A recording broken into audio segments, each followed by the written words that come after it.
আমার আল্লাহ যেদিন আসরের ময়দানে ডাকতে বলবে অমুক সাহেব তোমারে জান্নাতে দেয়া হলো, জান্নাতের দিকে ছুটে যাও। যখন যাইবেন পিছন থেকে সন্তানেরা ডাক দে, আমার অবশ্যই আমার বাবা, এ আমার আপনজন, তুমি কই যাও? আমি জান্নাতে যাই। কয়ে জান্নাতে কেমনে যাও? আমাকে নিয়ে যাও। সারা জীবন তুমি নামাজ পড়েছো, একদিনও নামাজের তাগিদ দাও না গাই। সারা জীবন তুমি রোজা রাখছো, একদিনও রোজা রাখার জন্য আমার তাগিদ দাও নাই। সারা জীবন আমি ভুল পথে চলেছিলাম, একদিন তুমি আমার সঠিক পথের দাওয়াত দাও নাই। একদিন তুমি আমারে তুমি লালন পালন করেছো, ইসলামের বিধান শিক্ষা দাও নাই। আজকে তুমি জান্নাতের দিকে যাও, আমাদেরকে জাহান্নামের ফেরেশতারা আমাদেরকে নিয়ে যায় জাহান্নামের দিকে তরাইয়া। আজকে তুমি কই যাও? লয়ে যাও, মারে লয়ে যাও। ওই জাহান্নামের মালিক ফেরেশতা মুসলমান শুনে নাও, ওই বাবাকে শুদ্ধ ধরে জাহান্নামের মধ্যে ছুঁড়ে মারবে, কারণ এই জান্নাতের মধ্যে যাওয়া সম্ভব হবে না। এই জন্য আমি আপনাদেরকে বইলা যাই, সন্তানাদের যা হয়েছে আজ থেকে বিধান মানেন, ইসলামের বিধান মেনে জীবন গড়েন, তাহলে দুনিয়া আখিরাত দুইটাই কামিয়াব হবেন। জোরে জোরে বলেন ঠিক কিনা? আজকে আমার সমাজ নষ্ট হওয়ার মূল কারণ হলো আমাদের গার্জিয়ান গুলো। আজকে আমাদের যুগে আগে যখন বিবাহ শাদী হতো, আমাদের মাথা পিতা মুরব্বী দাদাগণ যেত, যে আগে দেখতো কালো হোক মেয়ে কোন গোষ্ঠীর, আগে মেয়ের নানার পরিচয় নিত, নানার মাতৃকুল পিতৃকুল গুলো টুকায় টুকায় বাইর করতো। তারা রূপ দেখতো না, তারা দেখতো গুণ। আর আমরা দেখি রূপ, এই জন্য প্রতিটা সংসারের মধ্যে জিনা ব্যভিচার। আজকে আমার সমাজ সুন্দরী পূজারী হওয়ার কারণে, আমরা শুধু ধলা চামড়ার পূজারী হওয়ার কারণে আমার জাতি, আমার সমাজ, আমাদের মুরব্বিকরা আজকে বৃদ্ধাশ্রমে জায়গা হয়। আজকে আমার মা আমার বাবা বৃদ্ধাশ্রমে কেন যায়? এর একটা মূল কারণ হলো ঘরের লক্ষ্মী ভালো না। জোরে জোরে চিল্লায় বলা যাবে না ঠিক কিনা? বড় কষ্ট। আজকে বৃদ্ধাশ্রম কেন যায়? কয়েকটা বৃদ্ধাশ্রমে যায় কান্না দেখে খুব কষ্ট হয়েছে। দেখছি আমার দেশে আমি জরিপ করে দেখেছি, আমার দেশে সবচেয়ে দুর্নীতিবাজ হলো শিক্ষিত সমাজ বেশি। শিক্ষিত সমাজ বেশি। বিশ্বাস হয় আপনাদের? কথা বলেন। কারণ দেখেন, আমাদের কোন দিন মজুরি যে সে ঘুষ খায় না। দিন মজুরিরা ঘুষ খায়, ভ্যান চালক খায়, রিক্সা চালক খায়, কিন্তু আমার দেশে বড় বড় অফিসাররা গদির মধ্যে বইয়া, এসির মধ্যে বইয়া বইয়া ঘুষ খায়। জোরে বলেন ঠিক কিনা? সুদ খায়, ঘুষ খায়, এই সমস্ত দুর্নীতিতে ফার্স্ট 99% হলো শিক্ষিত সমাজ। জোরে বলেন ঠিক কিনা? আশা কথা কইছি না মিছা কথা কইছি? আমার ভাইরা, আমার বন্ধুরা, আমি আপনাদেরকে অনুরোধ করি, এ যুবক, এখনো সময় আছে। পৃথিবীর মধ্যে যদি একটা দিনদার মহিলা যদি তুমি বিবাহ করতে পারো, যদি নামাজি আল্লাহওয়ালা পর্দাশীল একটা নারী যদি তুমি তোমার ঘরে আনতে পারো, সেই নারী দ্বারা তুমি অপমানিত অপদস্থ হবে না, জীবনেও তুমি লাঞ্ছিত হবে না, তোমার মা বাবা কষ্ট পাবে না, জীবনেও তোমার মা বাবার দুঃখ দিবে না, তোমার ভাইয়ের দুঃখ দিবে না, তোমার বোনের দুঃখ দিবে না। কারণ ওই সুন্দরী চামড়া আইনা এমন অবস্থা করেছো, বাড়িটারে একটা দুশান বানিয়ে ফেলেছো। ওই সংসারের ভিতরে শান্তি নাই, সংসারের ভিতরে উন্নতি নাই, সংসারের ভিতরে 24টা ঘন্টা গোলযোগ লেগে আছে, হরতাল লেগে আছে। জোরে বলেন ঠিক কিনা? হরতাল বোঝেননি? কথাবার্তা বন্ধ হয়ে থাকে। বিবি জাতি কয়, ডানি যদি বাই যান ওদিন আর কথা নাই। কথা বলেন ঠিক কিনা? আমার বাবারা, 2 নাম্বার অপরাধ হলো মুসলমান। আমার এই 1 নাম্বারের মধ্যে যায় আমার মা বোনেরা যারা আলোচনা শুনতেছেন, আমি আপনাদের অনুরোধ করব, এর আগে আপনার দাদি, আপনার নানি, আপনার মাকে বলবেন, মা ও আমার দাদি, আমার নানি, তুমি একটা রিক্সা চালকের সঙ্গে বিয়ে দাও, ভ্যান চালকের সঙ্গে বিয়ে দাও, কি সান্দাই সেই ছেলের সঙ্গে বিয়ে দাও, দুঃখ নাই। দেখবা শুধু ছেলেটা 5 ওয়াক্ত সালাত আদায় করে কিনা, ছেলেটা কি হালাল খোর বান্দা। আমরা দেখি এখন কত টাকা বেতনে চাকরি করে ছেলে, কত টাকা ঘুষ খায়। আরে পড়া কপালা 3 তালা বানাইলি, এর মধ্যে তোর হারাম টাকা কয়টা আছে একবার হিসাব করে দেখ। 10 তালা বানাইলি, হারাম টাকা কতগুলো আছে। সরকার যেটা বেতন দেয় এটা দিয়ে যদি ঠিক মতো চলো, 2টা লবণ ভাত খাওয়া যায়, তুই 4 তালা 5 তালা বাড়ির মালিক কেমনে হলি? তার মানেই তোর আছে সুদখোর, তোর মধ্যে আছে ঘুষ পুষ্কর। আমার দেশে যদি পিয়নের হয় 3টা বাড়ি, আমার দেশে মন্ত্রণালয়ের পিয়নের হয় 3টা বাড়ি, 5 তলা করে বাড়ি, বোর গাড়ি আলাদা, মেয়ের গাড়ি আলাদা, ছেলের গাড়ি আলাদা। এ দেশে ইসলাম প্রচার করব কেমনে বুঝি আসে না, জোরে জোরে চিল্লায়া বলা যাবে না ঠিক কিনা? বড় আশ্চর্য। আমি বলবো বাদান নাই, ও আমার মা বোনেরা শুনে নেন, আমি বলবো না তুমি বক্তা বিয়ে করো, আমি বলবো না আলেমরে বিয়ে করো, কারণ এত আলেম পাবা কই, এত বক্তা পাবা কই? তুমি চাইবা বাগো একটা হালাল খোর বান্দা, ঠিক কিনা? একটা হালাল খোর বান্দা, একটা নামাজি ব্যক্তি, সত্যবাদী, আল্লাহওয়ালা, এমন একটা ছেলের সঙ্গে যদি তোমার বিয়ে হয়, এই দুনিয়ার মধ্যে শান্তি, দুনিয়ার মধ্যে শান্তি। বলতে পারো দাড়িওয়ালা দেখলেই তো পছন্দ হয় না, মারে তুমি কদিন দুনিয়ার মধ্যে বাঁচবা? এই দুনিয়ার জিন্দেগি 60টা বছর, 50 বছরের জিন্দেগি, যেখানে কবরে তুমি সারা জিন্দেগি আবাদান আবাদান চিরস্থায়ী পড়ে থাকবা যে জায়গা, ওই চিন্তা একবার কেন মাথায় আসে না? জোরে জোরে বলেন ঠিক কিনা? মারে আজকে যারা ওয়াজ শুনতেছি, তোদের পায়ে ধরে বলে যায়, মা, ও মা, তোদেরকে অনুরোধ করি, তোরা ওই সমস্ত ছেলেদের যারা ওই চুল কাটা হাতে আপনার একদা দাউস হলো, দাউসের সঙ্গে বিয়ে করা হারাম। দাউস ছেলে, দাউস পুরুষ, এই দুইটা বিয়ে করা হারাম। এখন দাউস মেয়েগুলো চিনে নেন। দাউস হলো ওই সমস্ত মেয়েরা, যে সমস্ত মেয়ের ওয়াজ কিন্তু মেলাদিক চলে গেছে, আমি শেষ করতে পারবো, বলতে পারতেছি না, বিপদের মধ্যে আছি। যেটা বলতেছিলাম, দাউস হলো ওই সমস্ত মেয়েরা যারা মেয়ে কুলে জন্ম নিয়ে প্যান্ট শার্ট পরে শার্ট গায়ে দেয়। এখন প্যান্ট শার্ট পরে শার্ট গায়ে দেয়, পুরুষের ন্যায় চলাফেরা করে, পুরুষের মতো কথাবার্তা বলে, পুরুষের ন্যায় চলাফেরা, সবকিছু বাজার ঘাট স্কুল কলেজ যা কিছু বুক টান করে। এক কথায় দাউস ওই সমস্ত ছেলে মেয়েদেরকে বলে যে সমস্ত মেয়েরা মেয়ে কুলে জন্ম নিয়ে ছেলে ছেলে ভাব দেখায়, এক কথায় ছেলে হতে চায়। আল্লাহ দেশে গজব নামাইয়া এখন আমাদের দেশে কবিরাও এখন শুরু করছে, যেহেতু আমার দেশের মেয়েরা ফ্যান শার্ট ভালোবাসে, এই জন্য শরীফ থেকে শরীফা নামাই দিছে।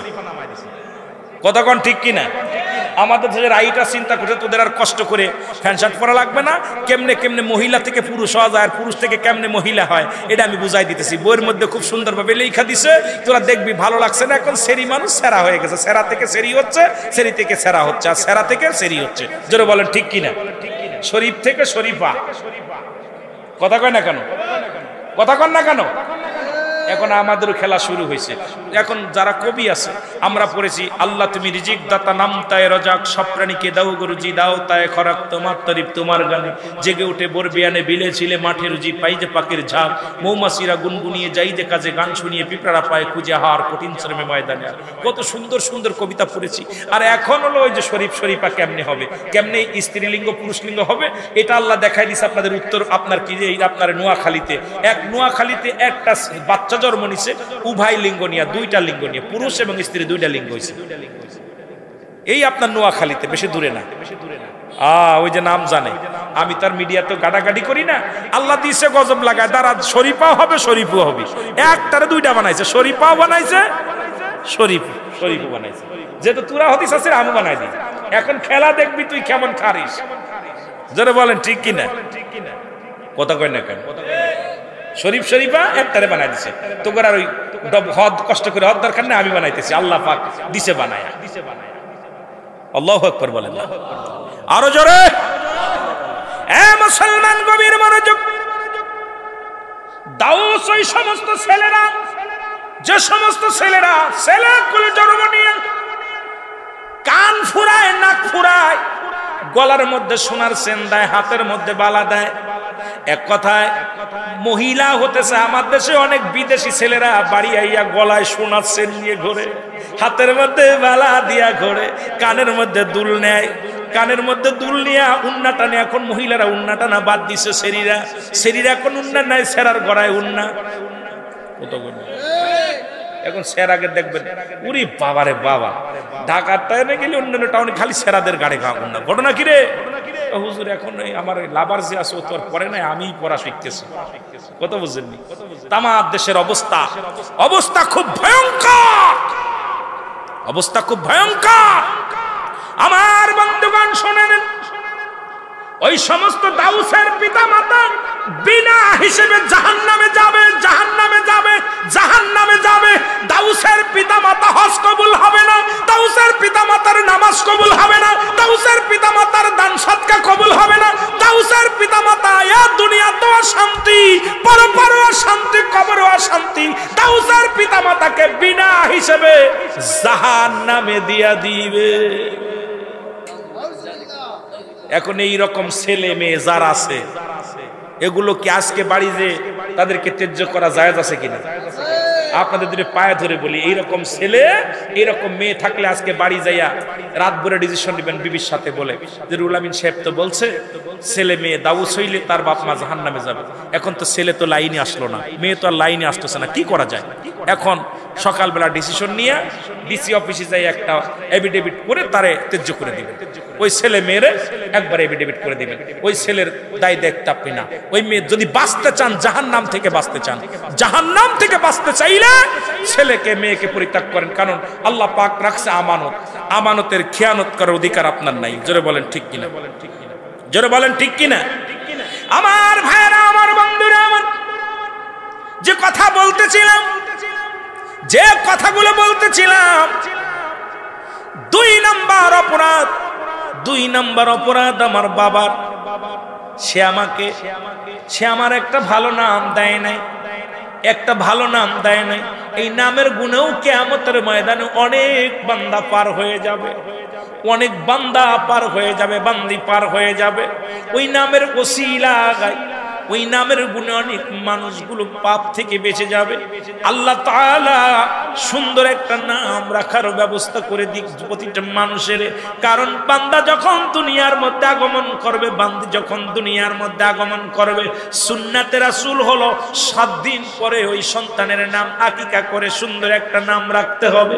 আমার দেশে এখন নামটার এভাবে রাখা হয় না, দেখা যায় পেটের ভিতরে থেকেই নাম রাখা হয়ে যায়। অনেক সময় দেখা যায় বাসর ঘরেই নাম রাখা হয়ে যায়। স্বামী স্ত্রী বিয়ে হয়েছে, বাসর ঘরে যায়, নফল নামাজও পড়ে না, কোরআন তেলাওয়াত করে না, দোয়া টোয়া করে, দোয়া করে না, দোয়া কালাম কিচ্ছু করে না। বয়া বয়া কয় নার্গিস, কয় কি? কয় যদি আমার একটা ছেলে হয় নাম রাখবো শাহরুখ খান। কি খান? জোরে বলেন কি খান? শাহরুখ খান। নার্গিস কয় ও রুহুল আমিন, আমি তো মনে মনে করেছি আমার যদি একটা মেয়ে হয় নাম রাখবো কারিনা। কি নাম? কথা বলেন। স্ত্রী কয় রাখ মেয়ে হবে, ছেলে আর স্বামী কয় ছেলে হবে, দুজনেই কিন্তু নাম রাখা হয়ে গেছে। আজকে এই সন্তান দুনিয়ার মধ্যে আসে জিনা ব্যভিচার শুরু করে দিছে। কারণ রাসূল বলছে সন্তান ছেলে মেয়ে যেই হোক না কেন 7 দিন পরে আকিকা করে সুন্নাতে রাসূল অনুযায়ী যদি নাম রাখতে হয়, ও মুসলমান শুনে নাও, দুনিয়ার মধ্যে আগমন করার পর 7 দিনের একদিন আগে নাম রাখা দূরত্ব নাই। ছেলে হোক আর মেয়ে হোক, একদিন আগে নাম রাখা দূরত্ব নাই। 7টা দিন পরিপূর্ণ হয়ে যাবে, ওর নখ কাটবে, ওর মাথার চুলগুলো কামাবে, সুন্দর মুসলমান গাটা সুন্দরভাবে ধোয়া দিবে, সুন্দর একটা নাম রাখবে। ছেলে হলে 2টি পশু কুরবানি করবে, মেয়ে হলে একটা পশু কুরবানি করবে। সুন্দর একটা হাদিস কুরআন অনুযায়ী সুন্দর একটা নাম রাখবে। কিন্তু আমার দেশে এখন তা তো দূরের কথা, বাসর রাত্রেই নাম হয়ে যায়। শুধু তাই নয় রে মুসলমান, দেখা যায় 7 মাস 8 মাস ছেলে হবে না মেয়ে হবে। এখন আলট্রাসাউন্ড করলেই ডাক্তার কয় তোর পেটে মেয়ে, তোর পেটে ছেলে, আর সেই নাম রাখা হয়ে যায়। এ মুসলমান, এই সন্তান জীবনেও আল্লাহ হতে পারে না। এই সন্তান বড় হয়ে হয় সন্তানাস, এই সন্তান হয় জিনাকারী, এই সন্তান হয় গীবাতখোর, এই সন্তান হয় জুলুমখোর, এই সন্তান হয় ঘুষখোর, এই সন্তান হয় ঘুষখোর সুদখোর। কারণ এই সন্তান তো ভালো হওয়ার সম্ভব নয়। ও মুসলমান শুনেন, আপনাদের হাতে ধরে বলে যায়, এখন বলতে পারেন হুজুর আমাদের বাপ মা তো নাম রাখছে, তবে আমরা কেন ভালো হলাম? আল্লাহ দয়া করছে তাই ভালো হয়েছেন। বর্তমান রাসূলের বিধান, আল্লাহর বিধান মানেন না হলে কিন্তু বিপদগামী হয়ে যাবেন। জোরে জোরে বলেন ঠিক কিনা? এখন আর অধিকাংশ ডাক্তার নার্স দেখবেন ওই আজান, এই আমাদের কিছুদিন আগে এক মন্ত্রী কয় আজান দিলে মনে হয় যে বেশ্যের জন্য খদ্দের ডাকতেছে। আমি মাটির তলে বুইতা গেছি, আমার দেশের মন্ত্রী মিনিস্টারদের কথা কিছু কিছু মানুষ, সব না, বলছে আমার দেশে যখন আজানগুলো এত খারাপ লাগে, বিশ্রী লাগে, যে আজান দিলে মনে হয় খদ্দের টানতেছে বিশ্ব। এদের মুখ থেকে এদের জন্মটা হয়েছে ওরকম হাসপাতালে। কারণ আমাদের দেশে নার্স ডাক্তার অধিকাংশ হিন্দু, বৌদ্ধ, খ্রিস্টান। ওই যখন হয়, যখন সিজার করে, তখন ওর কালেমা যায় না, ওর জবান ওর কানে আজান দেয় না, আজান ওর ভালো লাগবে না, জীবনেও কোনোদিন আজান দিলেই ওর মন খারাপ হয়ে যাবে, কারণ ও তো আজান শোনে নাই। জোরে বলেন ঠিক কিনা? আজান শোনে নাই, এই জন্য আজান দিলেই ও বেজার হয়ে যায়। এ সমস্ত দুঃখের কথা আর কি বলবো। আমার মুসলমান বাবারা শুনে নাও, আমি যে কথাগুলো বলতেছি দিলের কান্ডা লাগা শোনো। 3 নম্বর অপরাধ, আমাকে কোন কোরআনের জ্ঞান আমার বাবা মা দেয় নাই। তার মানে আমরা যারা গার্জিয়ান, আপনাদের কাছে অনুরোধ করে যাব, হাতে ধরে বলে যাব, পায়ে ধরে বলে যাব, তোমার সন্তানটাকে নিম্নতরে কয়টা 10টা সূরা শিখাও, তোমার সন্তানটাকে জানাজার নিয়ম শিখাও, তোমার সন্তানটাকে গোসলের ফরজ, ওযুর ফরজ। ও মুসলমান, এই দুনিয়ার মধ্যে বসার আদবগুলো ইত্যাদি ইত্যাদি যেগুলো একেবারে না, একে নিত্য প্রয়োজনীয় আপনার, সেগুলো আপনার সন্তানটাকে শিখান। আপনার সন্তান বড় আলেম হওয়ার দরকার নাই, বড় মৌলবী হওয়ার দরকার নাই, যে সন্তান আপনার জন্য দোয়া করতে পারবে, যে সন্তান যখন আপনি ইন্তেকালের পরে যেন হাত উঠাইতে পারে, বলে রাব্বির রাহমহুমা কামা রব্বায়ানি সগীরা। জোরে জোরে চিল্লায় বলা যাবে না আল্লাহু আকবার। এ ভাইরা আমার, বন্ধুরা আমার, সন্তান বড় মুফতি হবে না, বড় মুহাদ্দিস হবে না, নিম্নতরে 40টা হাদিসের উপরে জ্ঞান দাও, ছোট্ট ছোট্ট হাদিসগুলো, এইটা নিম্নতরে শিখাও, কোনটা হালাল কোনটা হারাম, এ মুসলমান কোনটা জায়েজ কোনটা না জায়েজ, যেগুলো একান্ত নিয়মগুলো মুসলমান আপনার সন্তানদের শিক্ষা দেন, নয়তো আপনি বাঁচবেন না। কারণ আপনি আল্লাহর দরবারে সারা পাওয়া সম্ভব নয়। কারণ আপনার সন্তান এমন বিদ্যা শিখাইছেন, লন্ডন আমেরিকা গেছে, বড় বড় ডিগ্রি নিছে, বড় বড় মাস্টার হয়েছে। মুসলমান শুনেন, এই সন্তানই একদিন আপনার জাহান্নামের কারণ হয়ে যাবে। যে সন্তানকে আপনি কোরআনের জ্ঞান দেন নাই, হাদিসের জ্ঞান দেন নাই, ইসলামের জ্ঞান দেন নাই, ওই সন্তান জীবন ইসলামের ভিতরে নাই, ইসলামের বিধানের মধ্যে নাই। সুতরাং এর জন্য আপনার আমল বরবাদ হয়ে যাবে, আল্লাহর দরবারে জবাব দিতে পারবেন না। আমার মাওলা যেদিন ধরবে, যেদিন কাজী হবে, আমার আল্লাহ যেদিন আসরের ময়দানে ডাকতে বলবে, অমুক সাহেব তোমারে জান্নাতে দেয়া হলো, জান্নাতের দিকে ছুটে যাও। যখন যাইবেন, পিছন থেকে সন্তানেরা ডাক দে, আমার অবশ্যই আমার সে আমার বাবা, এ আমার আপনজন, তুমি কই যাও? আমি জান্নাতে যাই। কয়ে জান্নাতে কেমনে যাও? আমাকে নিয়ে যাও। সারা জীবন তুমি নামাজ পড়েছো, একদিনও নামাজের তাগিদ দাও না গাই। সারা জীবন তুমি রোজা রাখছো, একদিনও রোজা রাখার জন্য আমার তাগিদ দাও নাই। সারা জীবন আমি ভুল পথে চলেছিলাম, একদিন তুমি আমার সঠিক পথের দাওয়াত দাও নাই। একদিন তুমি আমারে তুমি লালন পালন করেছো, ইসলামের বিধান শিক্ষা দাও নাই। আজকে তুমি জান্নাতের দিকে যাও, আমাদেরকে জাহান্নামের ফেরেশতারা আমাদেরকে নিয়ে যায় জাহান্নামের দিকে তরাইয়া। আজকে তুমি কই যাও? লয়ে যাও, মারে লয়ে যাও। ওই জাহান্নামের মালিক ফেরেশতা মুসলমান শুনে নাও, ওই বাবাকে শুদ্ধ ধরে জাহান্নামের মধ্যে ছুঁড়ে মারবে, কারণ এই জান্নাতের মধ্যে যাওয়া সম্ভব হবে না। এই জন্য আমি আপনাদেরকে বইলা যাই, সন্তানাদি যা হয়েছে আজ থেকে বিধান মানেন, ইসলামের বিধান মেনে জীবন গড়েন, তাহলে দুনিয়া আখিরাত দুইটাই কামিয়াব হবেন। জোরে জোরে বলেন ঠিক কিনা? খলিফা হযরত আমিরুল মুমিনিন উমর ফারুক রাদিয়াল্লাহু তাআলা আনহু ডাকতে বলে, ও বিদ্যা দাঁড়াও, তোমার সন্তানের বিচারের আগে তোমার বিচার করা লাগবে। এই বিদ্যা দাঁড়াও, অন্যায় তো তোমার সন্তান করে নাই, করেছো তুমি। আজকে সন্তানের এই পাপের ভাগটা তুমি নিয়ে যাও। আজকে যারা গার্জিয়ান আছো, তোমার ছেলে কলেজে গেছে, খবর নিচ্ছ ছেলে কলেজে যায় কি করে, তোমার মেয়ে কলেজে পড়ে, একবার কি খবর নিছো কলেজে কি করে? তোমার মেয়ে মাদ্রাসায় পড়ে, খবর নিছো কি কি করে? এতনা বড় এক মোবাইল কিনে দিছো, ওই মোবাইলে রাত ভরে সিটিং করে, মোবাইলে বান্ধবীর কাছে দরখাস্ত লেখে, বন্ধুর কাছে দরখাস্ত লেখে, একবার খবর নিছো? ওরে মেয়েদের হাতে মোবাইল লাগায় দিছো, পাপের বোঝা কিনে দিছো, ছেলের হাতে মোবাইল কিনে দিছো, এই মোবাইলের ভিতর পাপের রাজ্য ভরে নিছে, সারা রাত ভরে পাপের রাজ্য দেখবে, ফজরের নামাজের সময় ঘুমাইবে। ওরে মুসলমান শুনে নাও, কিয়ামতের ময়দানে বাঁচবে কেমনে? আমার আল্লাহর দরবার থেকে বাঁচার সম্ভাবনা, জোরে জোরে বলো ঠিক কিনা? এ আমার ভাইরা, আমার বন্ধুরা, বিদ্যা থরথর করে কাঁপে। বিদ্যা বলে আমিনুল মুমিনিন,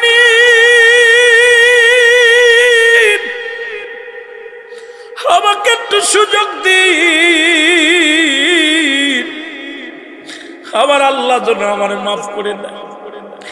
এত বড় অপরাধী আমি, আজকে সন্তানের ভুলের জন্য আমি বড় দায়ী, সন্তান নষ্টের জন্য আমি বড় দায়ী। আপনি আমাকে তওবা করায়া দেন, আল্লাহ যেন আমারে মাফ করে দেয়। খলিফা হযরত উমর ফারুক তওবা করায়া দিলেন। ও মুসলমান, বাবা সন্তানকে দুজনকেই তওবা করায়া দিলেন। আমি আপনাদের অনুরোধ করি, আজকে সন্তান আদি হয়েছে, ওই সন্তানের প্রেমে পড়িয়া সন্তানের কিছু বললেন না, ওই সন্তান ছোট্ট থাকতে কিছু বলেন না, একটু বড় হলে সন্তান বাড়ি থেকে রাগ করে যাবে, কিছু বলবেন না, একটু বড় হইলে যখন বড় হয়ে যাবে, ইনকাম শিখবে, সন্তানের কিছু বললে আপনাকে আঘাত করবে, খাইতে দিবে না, ওই সন্তান নষ্টের জন্য আপনি দায়ী। ছোটবেলা থেকে যদি কোরআন শিক্ষা দিতেন, ছোটবেলা থেকে যদি নামাজ শিক্ষা দিতেন, ছোটবেলা থেকে যদি ইসলামের বিধান শিখাইতেন, ও মুসলমান শুনে নাও, ছোট্টবেলা থেকেই যদি ওই কাদা কাদা যদি সেনে যা বানাইবেন তাই হবে। ওই কাদা যখন শুকায় যাবে আর কিচ্ছু হবে না, তখন চোখের পানি পড়া ছাড়া আর কোনো কিছু করা সম্ভব হবে না।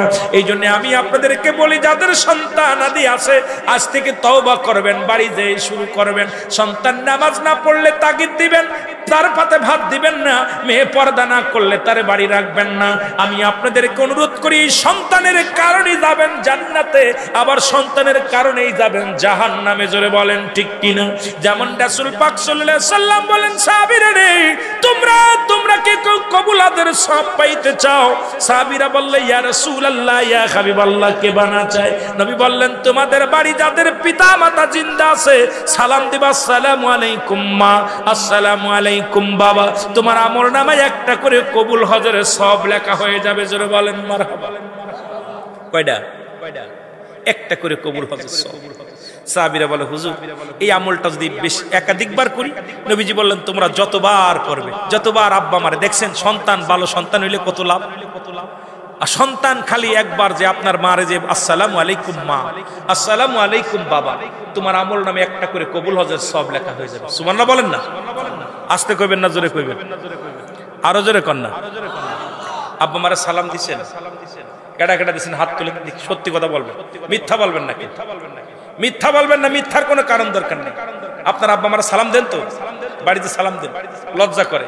প্রেমিকারে সালাম দেয় বারবার, মোবাইল ধরে আসসালামু আলাইকুম, আসসালামু আলাইকুম, আসসালামু আলাইকুম, ওরে বাবা রে বাবা, কত বুঝেনি? হ্যালো আসসালামু, সালামটা ঠিক মতো নেই, সালাম কথা বুঝেননি? আহা, সালাম কি সালাম, কত বুঝেন? এখন তো সালাম আসসালামু আলাইকুম, সালামটাও সহি শুদ্ধ নেই, এমন ভাবে সালাম দিছে। আমার দাদু ভাইয়েরা শুনে নেন, আজকে নবীজি যখন বললেন, সাহাবীরা অজান্নয়নে কাঁদতে লাগলেন। কিছুদিন আগে যারা বাবারা হারাইছে, মারে হারাইছে, বলে ইয়া রাসূলুল্লাহ, ইয়া হাবিবাল্লাহ, এই আমলটা যদি কিছুদিন আগে শুনতে পারতাম, তাহলে আমাদের আব্বা মা তো আজকে দুনিয়ার মধ্যে নাই। কত বড় একটা আমল থেকে আমরা বঞ্চিত হয়েছি। দেখেন না, সাহাবীরা প্রতিযোগিতাও তো আমল নিয়ে, কে কত কার আগে কত কে আমল করবে। আমাদের খালি বাড়ি গাড়ি নিয়ে ব্যস্ত, কে প্রতিযোগিতা, আর সাহাবীদের ছিল আমল নিয়ে ব্যস্ত, যে কোন আমলটা, কোন হাদিসটা বেশি মুখস্থ করবে, কোন আমলটা বেশি করা যাবে, কোন আমলটা করলে নবীজি ভালোবাসা পাবে, কোন আমলটা করলে আল্লাহ পাক খুশি হবে, কোন আমল করলে জান্নাতে আগে যাওয়া যাবে।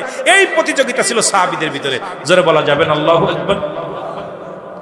সাহাবীরা কাঁদতেছে, আমার আল্লাহ আল্লাহ নবী রাহমাতুল লিল আলামিন দেখে সাহাবীদের চোখে পানি। নবীজি বললেন, তোমরা কেন কান্দো? কয়, হুজুর, আমরা যদি আমলটা আগে জানতাম, যদি আগে বলতেন, তাহলে আমরা তো এই নেকি থেকে বঞ্চিত হতাম না। আমাদের মা নাই, 1 মাস আগে 2 মাস আগে আব্বা মা চলে গেছে, কষ্ট মনের ভিতরে। আমার আল্লাহ কয়, হাবিব ওদেরকে শিখাইয়া দেন।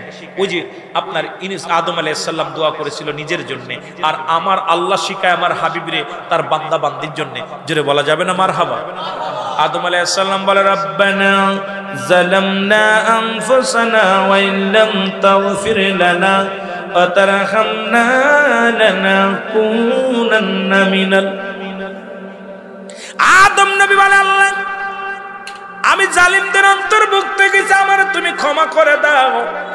আদম নবীরে যদি কোনো ব্যক্তি জালিম বলে, তার ঈমান যাবে না, থাকবে, ঈমান চলে যাবে।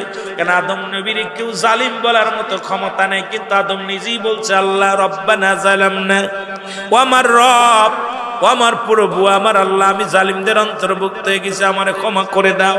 আর আমার নবীরে আমার আল্লাহ শিখায়, যাদের আব্বা নাই মা নাই, যাদের নাই, যারা সালাম দিতে পারে নাই, যারা আব্বা মার থেকেই নাকি সব টুক পায় নাই, তারা যেন এইভাবে আব্বা মার জন্য দোয়া করে, রব্বিরহামহুমা কামা রব্বায়ানি সগীরা। জোরে জোরে চিল্লায়া বলা যাবে না মারহাবা?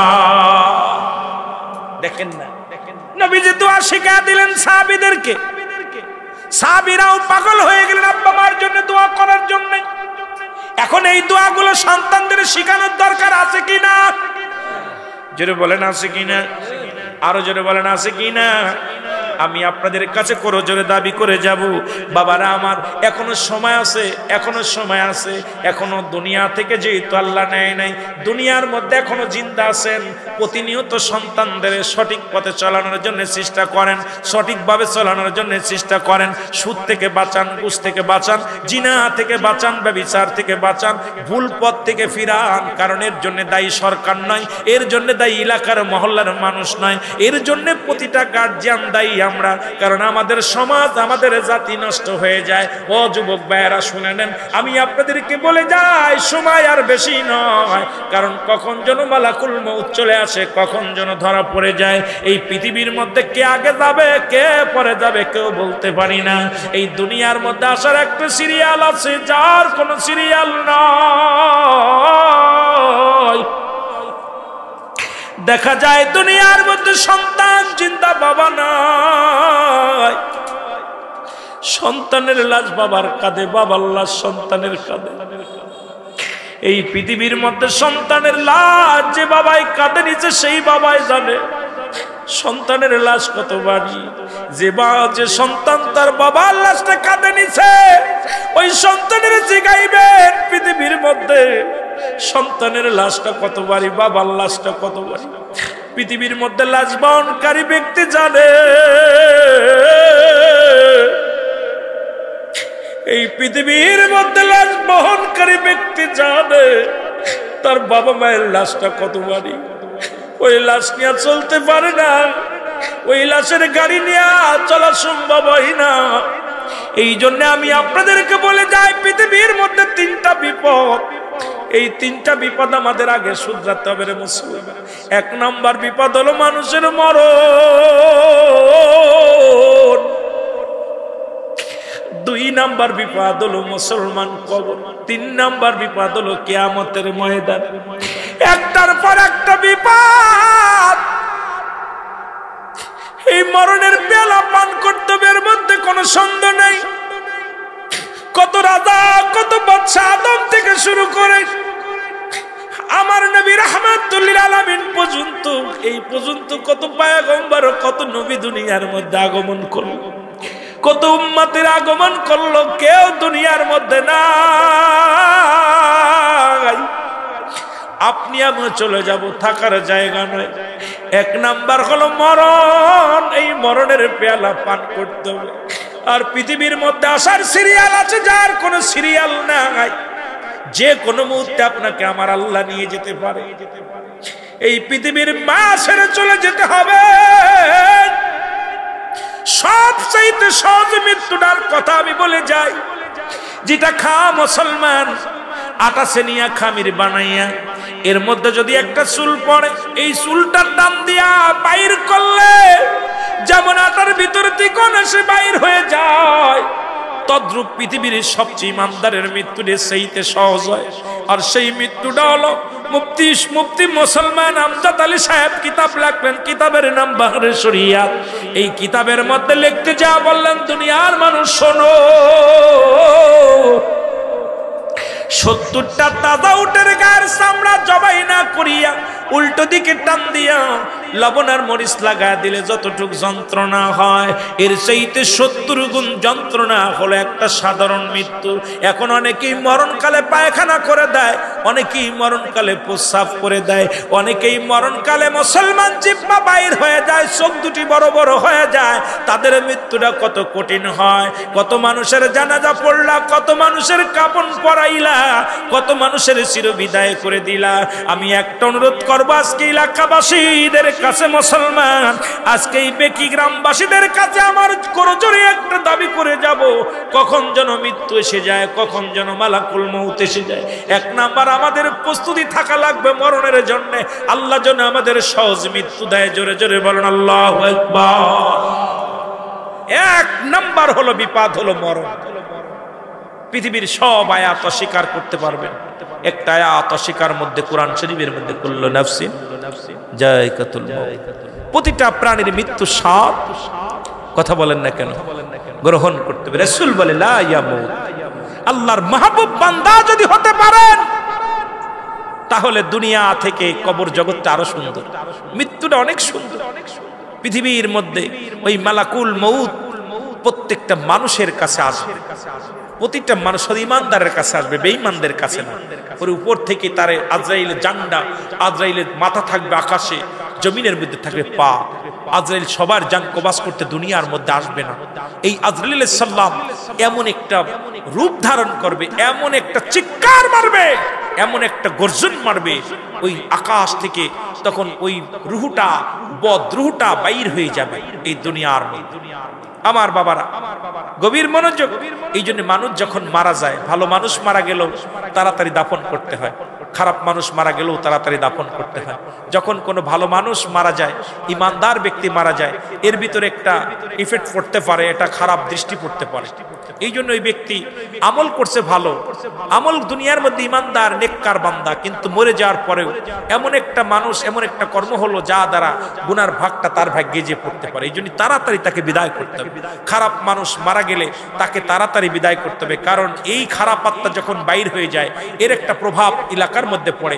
যদি গাছে পড়ে গাছ মারা যাবে, জমিনের পরে জমিন ক্ষতিগ্রস্ত হয়ে যাবে, যে জমিনের মধ্যে ফসল আদি হবে না, জমিনে গাছে ফল ধরবে না, মানুষের ভিতরে অশান্তি লেগে যাবে। এই যে সুদখোর, ঘুষখোর, জিনাখোর যখন মারা যায়, তাড়াতাড়ি দ্রুত যত দ্রুত, ভালো মানুষ মারা গেলেও দ্রুত বিদায় দিতে হবে, খারাপ মানুষ মারা গেলেও দ্রুত বিদায় দিতে হবে।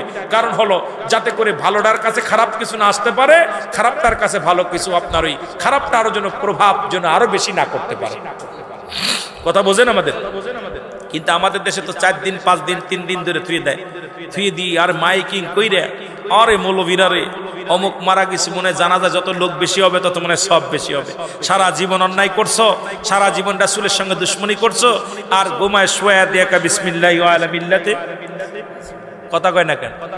আমার কথা হলো আজকে আপনাদের এই বেকি গ্রামবাসীদের অনুরোধ করে যাব, যারা রাসূলকে ভালোবাসে না, মরার পর তাদের কবরের লাশটা যখন ডাকবেন, দয়া করে আমি যে দোয়াটা শিখিয়ে দিই, এই দোয়াটা পড়বেন। এই দোয়াটা হলো বিসমিল্লাহি ওয়া আলা মিল্লাতে কুত্তাউল্লাহ। কথা বোঝেন নাই? আপনারা আমার কথা বোঝেন? ডগ ডগ ডগের দলে রাখবেন, কারণ রাসূলের মিল্লাতে কোন লাশ রাখা যাবে না। রাসূলের দুশমনকে রাসূলের মিল্লাতে, মিল্লাত মানে কি দল, নবীজির মিল্লাতে রাখা যাবে। রাজি আছেন? এই কথা বলেন, রাজি আছেন? আমার নবীজির যারা ভালোবাসে না, নবীজির যারা ভালোবাসে না তাদেরকে আমাদের সঙ্গে নাই, তাদের লাশটা অন্য তার মিল্লাত, তার আব্বা মার নামে রাখুক, তার বাপ মার মিল্লাতে রাখুক, কিন্তু আমার রাসূলের মিল্লাতে রাখা যাবে না। যেন বলেন ঠিক কিনা? আমার ভাইরা যে কথা বলতেছিলাম, 2 নাম্বার বিপদ হলো মানুষের কবর। এই জায়গাটা চিন্তা একটু করার দরকার।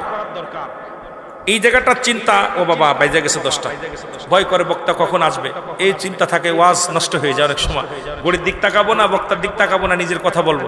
বিশেষ করে এখন যেটা বলতেছিলাম, 2 নাম্বার বিপদ হলো মানুষের কবর। কবরটা হলো আরো ভয়ঙ্কর। এই কবরে কোনো বন্ধু নাই, সাথী নাই, বাতি নাই, দরদি নাই, কেউ নাই, থাকবে শুধু আপনার আমল। এই আমল নামাটা যদি আপনার ভালো না হয়, ওই কবর কিন্তু আপনার সঙ্গে ভালো ব্যবহার করবে না। এই আমল নামা যদি আপনার ভালো না হয়, কবরে শোয়া পর থেকে শুরু করে কিয়ামত পর্যন্ত এই যে যন্ত্রণা শুরু হবে। আর এই আমার বাবার অনেকে মনে করেন কবরটা হয়তো মাটির শুধু কবর না, কবর বলতে বোঝায় মানুষের মৃত্যুর পর থেকে শুরু করে কিয়ামত পর্যন্ত জগৎটাকে বলা হয় কবরের জগৎ। কবরের জগৎ মৃত্যুবরণ করার সঙ্গে সঙ্গে শুরু করে কিয়ামতের আগ পর্যন্ত এই জগৎটাকে বলা হয় কিসের জগৎ? হ্যাঁ, ওই কবরের জগৎ।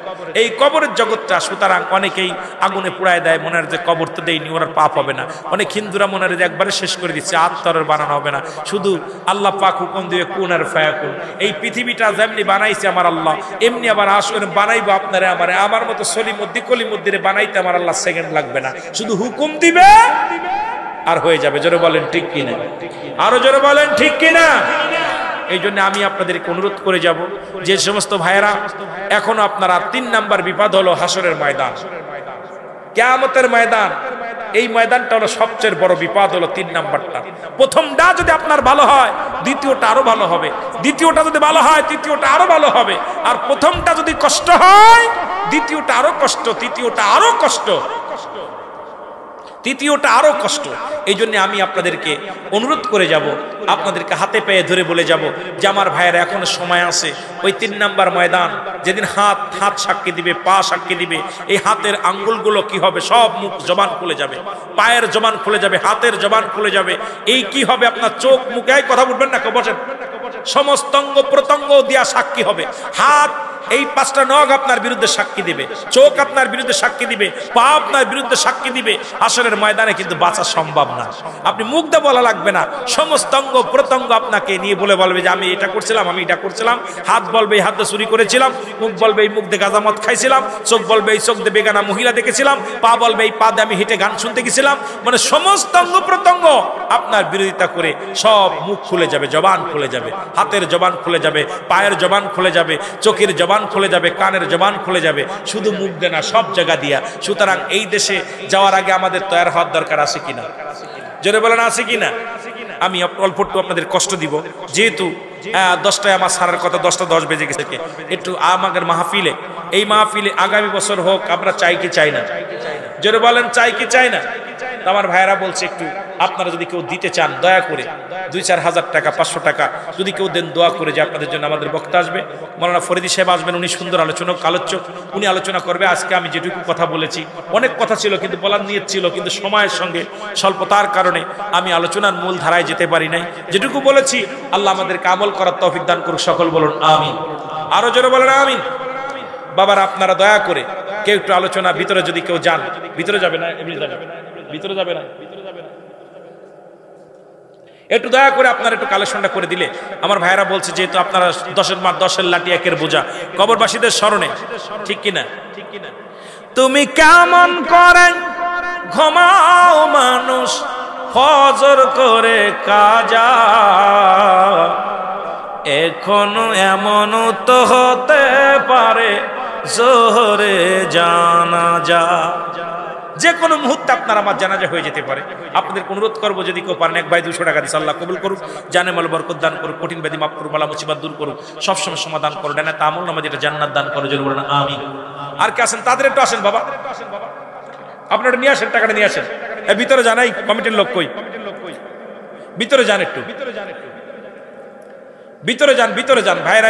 এই বাস দেওয়ার কারণে ভিতরে আসতে পারতেছেন, ভিতরে যান, ভিতরে উঠাই নিয়ে আসেন।